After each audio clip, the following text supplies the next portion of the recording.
tanah surga yang artinya kami mengartikan adalah bahwa ini adalah surganya tanaman. Oh, Kalau saya suka sayuran harus punya kebun sendiri. Kalau suka ayam harus punya ayam sendiri. Dulu tidak percaya sekali dengan organik. Karena saya anggap itu hanya semacam strategi marketing.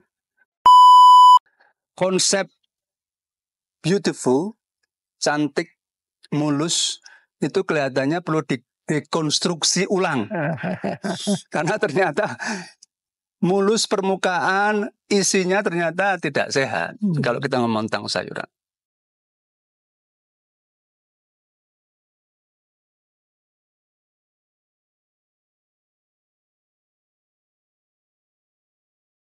Assalamualaikum warahmatullahi wabarakatuh, sahabat. Hari ini alhamdulillah kita berada di sepojok tanah yang dinamakan tanah surga. Tapi yang memang kita rasakan ini adalah sepotong surga yang memang terdampar di muka bumi. Alhamdulillah ini sangat inspirasi yang oleh Bapak Setio Budi bersama Ibu Arina. Mungkin kita akan dengarkan bagaimana cerita beliau bisa sampai menginspirasi kita di sini. Yang mungkin juga buat kita semua makhluk di muka bumi untuk hidup di abad sekarang yang penuh mungkin serba dengan hidup instan. Apalagi buat anak-anakku nih yang generasi Gen Z, saya milenial. Mungkin nanti kita akan dengarkan inspirasi dari Bapak panggilannya Pak Budi. Monggo Pak Budi. Jadi tanah surga itu kami dirikan bukan karena tren. Dan ini didirikan tahun 2021. Awalnya dalam bentuk kafe yang kapasitasnya maksimal sekitar 7 orang. Kami punya tanah sekitar 240 meter, yang pada saat pengunjung datang, karena saking sempitnya tempat itu, kalau mereka ngobrol, saya salah satu orang yang bikin kopi seperti barista ya, sementara istri bagian main course-nya, masak dan sebagainya bisa dengar. Sementara kalau kita ngobrol, tamu juga bisa dengar. Saking intimnya seperti itu, sehingga kami punya pikiran seandainya ada rezeki kita ekspansi, dan benar dari 240 meter itu kebetulan sebelahnya juga dijual, jadi total ada sekitar 1.000 sekarang. 2020 kita bangun, 2021 kita buka dalam bentuk restoran dengan nama yang sama, Tanah Surga. Tanpa H, Tanah Surga yang artinya kami mengartikan adalah bahwa ini adalah surganya tanaman. Oke. Karena di tempat ini tanaman-tanaman yang kita tanam itu tanpa pupuk kimia, pestisida, herbisida, insektisida. Jadi kami membayangkan bahwa tanaman-tanaman ini senang seperti ada di surga. Pupuk yang kita bikin juga alami karena sisa-sisa makanan dari customer yang dari dapur kita olah bikin kompos dan akhirnya jadi pupuk untuk nanamin atau untuk memupuk tanaman-tanaman yang kita tanam. Konsepnya adalah dari kebun ke meja makan. Jadi ada beberapa menu di sini yang bisa dipetik secara last minute. Seperti saat ini ada terong, ada bayam, itu tidak ada dalam buku menu. Yang bisa di-request akan kita petikkan, kemudian kita akan masak sesuai dengan selera. Biasanya customer mengendaki balado untuk terong, bayam dibikin seperti tumis, dan yang lain. Konsep ini sebetulnya terinspirasi dari sebuah penyakit tahun 2016. Sebelum saya terjun di bidang kulineri, gastronomi, saya adalah seorang wartawan yang sering bertugas di daerah konflik. 2016 saya berada di sebuah daerah Sahara namanya Darfur. Darfur itu bagian dari negara Sudan. Di daerah Sahara kalau malam sangat dingin, kalau panas sampai 50 derajat. Dashboard mobil itu meleleh, saking panasnya. Dan di sana juga ada namanya badai debu, dalam bahasa Arab disebut dengan habub. Habub itu kalau di Indonesia seperti musim hujan. Jadi pada saat musim habub, badai itu bisa menerpa sampai berjam-jam. Sementara hujan di Darfur itu hanya terjadi pada bulan September, hanya terjadi 2 kali dalam setahun. Karena daerah Sahara. Jadi kurang air yang jelas, tapi badai debu sering ada. Nah, tiba-tiba mata saya yang kanan ini hampir keluar. Tanpa tahu penyebab, mata saya merah, kemudian berair. Cuman saya mengartikan, ya karena saya di daerah Sahara, ini infeksi mata biasa. Di daerah konflik bisa dibayangkan tidak ada spesialis mata. Yang hanya adalah GP, General Practitioner. Dokter biasa yang tidak tahu menahu mengapa saya kok punya masalah dengan mata saya. Saya diberi obat tetes, dia mengatakan nanti kalau kembali ke Indonesia, dibawa ke spesialis mata. Benar, waktu saya mau ke Indonesia, saya mampir di Khartoum, ibu kota Sudan. Dan di sana ada spesialis mata. Dan spesialis mata itu mengatakan seperti yang saya bayangkan, infeksi mata biasa. Nah, kemudian tanpa saya berpikir panjang, ya ini infeksi mata biasa. Tapi kemudian setelah saya pulang, ibu saya selalu ya setiap hari dia ngomong, cari second opinion, cari second opinion. Karena dia saking seringnya ngomong, untuk melegakan hatinya saya ke Elizabeth Semarang, rumah sakit di Semarang. Benar, sampai di sana spesialis mata mengatakan, kalau ini hanya infeksi mata, seharusnya matanya nggak menonjol. Berair, merah, iya, tapi nggak boleh menonjol. Maka saya di CT scan lah. Nah, singkat cerita, tanggal 28 September 2016 atau Oktober 2016, saya mau kembali kerja. Saya sudah dapat hasil CT scan tanpa mengetahui isinya apa, karena semuanya tertulis dalam bahasa medis. Ditelepon saya sampai Soekarno-Hatta oleh dokter di Elizabeth, bahwa ini adalah sebuah kanker ganas. Malignant cancer yang bisa menyebar kemana-mana. Setelah itu saya ke rumah sakit Aini di Jakarta untuk memastikan bahwa apa yang dikatakan Elizabeth itu benar. Tanpa ada sebuah penelitian lebih lanjut, ada seorang spesialis tumor mata di situ langsung bisa menebak bahwa Bapak punya tumor. Tanpa saya tahu siapa ini dokter ini, karena saya mau ketemu dokter lain, bukan dokter ini. Dokter ini mengatakan harus ketemu saya, karena yang Bapak mau ketemu itu nggak tahu apa-apa. Ya benar, hasil CT scan dibawa, dilihatkan ternyata kansernya itu dari sini, di hidung sebelah kanan, ke mata belakang bola mata kanan menuju ke otak. Dan mata saya harus diambil. Sebagai tindakan preventif untuk mencegah tidak menyebar ke otak.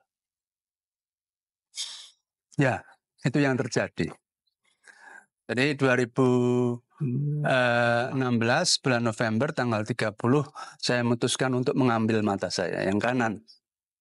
Daripada kehilangan nyawa, lebih baik kehilangan mata. Saya berpikir sangat praktis seperti itu.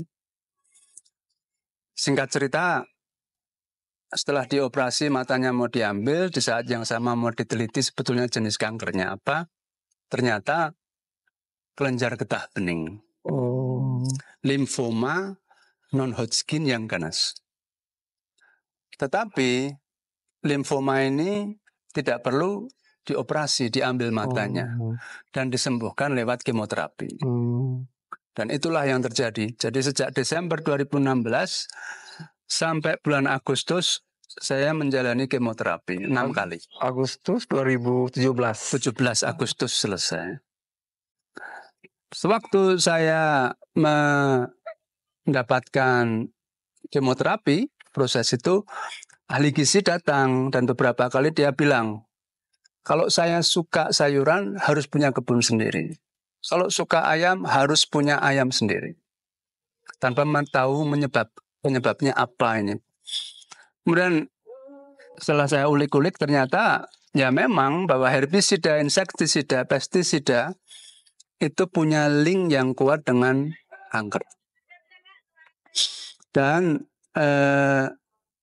itu yang saya lakukan. Kemudian setelah bulan Agustus 2017 saya nanamin sendiri untuk kebutuhan saya pribadi.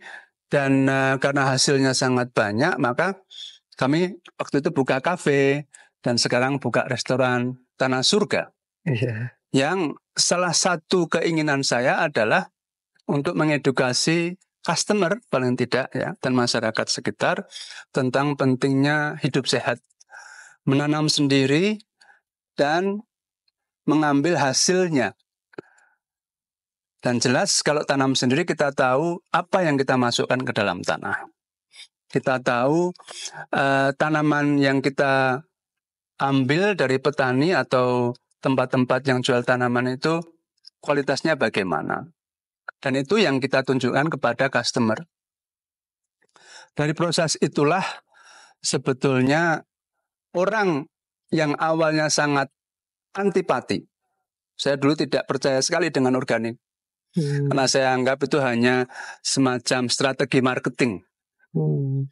Karena kalau kita ke sebuah tempat yang menjual bahan-bahan organik sayur itu mesti bolong-bolong. Mesti kualitasnya tidak mulus. Bayangan mulus itu kan tanpa cacat. Itu yang lebih bagus daripada yang bolong-bolong, sudah mahal bolong-bolong lagi. Ternyata yang bolong-bolong itu yang sehat. Karena kalau ulat itu suka, maka kalau kita makan aman.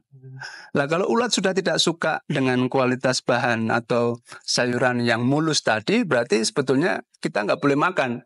Ulat aja nggak suka gitu ya. Logikanya seperti itu. Konsep beautiful, cantik, mulus, itu kelihatannya perlu dikonstruksi ulang. Karena ternyata mulus permukaan, isinya ternyata tidak sehat kalau kita ngomong tentang sayuran. Nah, jadi di sini di Tanah Surga kami membuat ini bukan hanya sekedar tempat makan minum, tapi sebagai tempat untuk bertukar ide, sebagai tempat untuk edukasi tentang hidup sehat, sebagai orang yang survive dari kanker dan bisa ngomong seperti ini karena ya saya ngalamin sendiri dan pengalaman ini sangat berharga. Jadi dari orang yang tidak percaya dengan organik sekarang jadi provokator.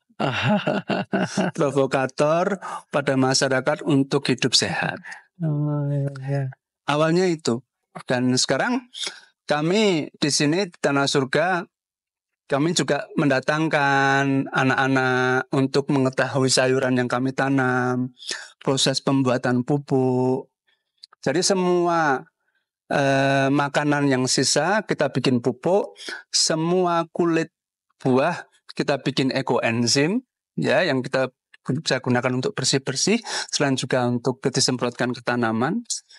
Kita juga menggunakan sedotan yang terbuat dari purun, ilalang yang artinya biodegradable, yang bisa terurai secara alami. Kita juga menyarankan masyarakat untuk datang ke sini karena kita ada toko juga menjual secara curah. Mereka akan datang membawa tempat sendiri dan kita tidak menggunakan plastik. Dan banyakkan homemade. Jadi itu yang ingin kita tularkan, bahwa yang namanya hidup sehat bisa murah kalau kita mau berkaca kepada nenek moyang kita. dulu mereka juga menanam sendiri tuh. Sebelum terkontaminasi otak kita atau otak mereka atau nenek moyang kita dengan konsumerisme, mereka masih mencintai proses. Proses ini yang kelihatannya kita nggak punya.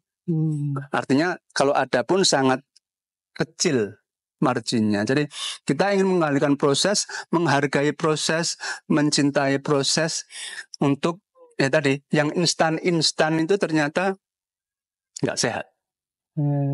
Betul. Jadi gitu. Nah ini yang kita mau terapkan juga. Cintalah proses. Karena proses itu sangat luar biasa kalau kita mau ya.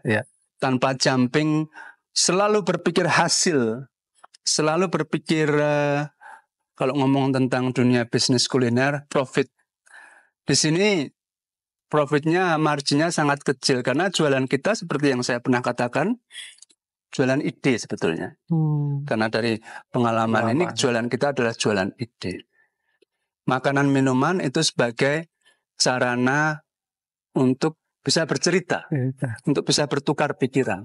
Itu sih. Berarti sejak tahun 2017 tuh otomatis Bapak berhenti di karirnya sebagai... Iya, jadi saya terakhir jadi wartawan itu 2018 Desember. Jadi setelah 2017 saya kembali ke Darfur. Oh, masih kembali. Saya kembali ke Darfur untuk menyelesaikan apa yang saya awali sebelumnya. Kemudian setelah Desember 2018 total, jadi bisa dikatakan 2019 lah. Sampai sekarang saya tinggal di Salatiga dan manage ini. Sekalian ya tadi keinginan saya adalah untuk memberikan semacam awareness, pengertian, kesadaran tentang pentingnya hidup sehat. Berarti sejak 2018 otomatis Bapak makanannya itu memang betul-betul benar, steril udah dipilih-pilih benar ini ya? Iya, jadi Tanah Surga juga menyediakan catering. Oh iya. Jadi saya setiap hari makannya dari catering itu, selain kalau tidak beli di sini. Jadi saya dan ibu saya selalu pesan catering. Dan cateringnya itu tidak ada dalam buku menu. Artinya ada beberapa menu yang ya disesuaikan dengan keinginan customer. Karena ibu saya itu sudah 73 tahun, jadi untuk makan yang agak berdaging, yang keras dan sebagainya itu susah. Maka ya kebanyakan ya vegetarian jadinya sepertinya tahu, gitu-gitu, telur, yang gampang lah untuk dicerna. Boleh bisa dikatakan Bapak karena tadi ada dapat penyakit yang cukup ini ya, cukup bahaya mungkin bagi teman-teman yang mungkin penyintas ya. Intinya Bapak waktu itu langsung merubah pola hidup ya. Jelas ya. Oh, iya. Pola hidup ke pola hidup organik. Iya. Jadi bila saya dikatakan bahwa faktor makanan merupakan salah satu mungkin ya yang membuat Bapak terkena itu. Oke. Teman-teman demikian informasi yang kita dapatkan dari Bapak yang begitu menginspirasi. Semoga ini semua dapat menjadi pembelajaran, dapat menjadi semua edukasi untuk kita menjadi pola hidup sehat. Mungkin kapan-kapan kita akan ke sini lagi. Teman-teman silakan datang ke sini. Mungkin banyak sekali. Tadi saya nggak habis-habis muter-muter di sini. Banyak hal yang bisa kita eksplorasi sebenarnya. Tapi berhubung ini hujan, nggak apa-apa. Kita cukupkan sampai di sini. Semoga teman-teman nanti bisa datang ke sini. Di Tanah Surga, letaknya di Desa Mangunsari, Kecamatan Sidomukti, Kotanya Salatiga, Jawa Tengah. Terima kasih. Assalamualaikum warahmatullahi wabarakatuh. Terima kasih.